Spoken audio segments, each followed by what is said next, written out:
Have you ever paused to ponder the journey your food undertakes before it lands on your plate?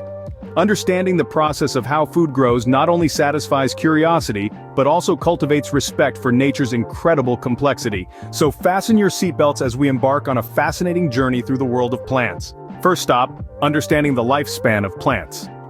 Plants are categorized as annuals, biennials, or perennials. Annuals such as corn and wheat complete their life cycle in 1 year. Biennials like carrots and onions take 2 years to finish their life cycle. Perennials, on the other hand, like apples and grapes, live for more than 2 years and often for many years. Now imagine a library, but instead of books, it's filled with all known plant species. That's what botanical classification or taxonomy is like. It's a systematic way of categorizing plants based on their similarities and differences. Next, we delve into the world of cultivars and varieties. A cultivar is a plant that has been selectively bred for specific characteristics. A variety, on the other hand, is a naturally occurring variation of a plant within a species.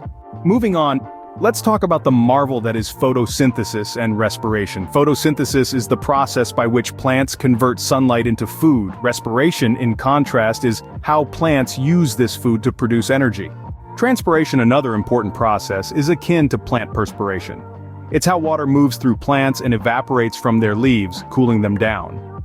Wilting is not just a sign of a plant's bad day, it's a survival mechanism, a way for plants to conserve water during dry periods. Light is another critical factor in plant growth. Some plants, known as sun plants, thrive in bright light, while shade plants prefer less light. Now, on to vegetative reproduction, which is a type of cloning where new plants grow from the existing parts of the parent plant.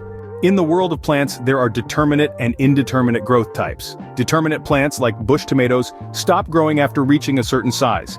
Indeterminate plants like vine tomatoes continue to grow until conditions halt their growth. Day length or photoperiodism also plays a crucial role in plant growth. Some plants flower only when the days are short, while others flower when the days are long. The growth period of a plant is the time it takes from planting to harvesting. This can vary greatly depending on the plant species.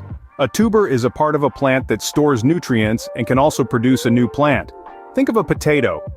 Rogue plants are those that deviate from the desired characteristics and are removed to maintain the genetic purity of a crop. Lastly, volunteer plants are those that grow from seeds that have been accidentally or naturally sown. They can be a pleasant surprise or an annoying weed. In summary, we've delved into the lifespan of plants, learned about botanical classification, cultivars, and varieties, explored photosynthesis, respiration, transpiration, and wilting.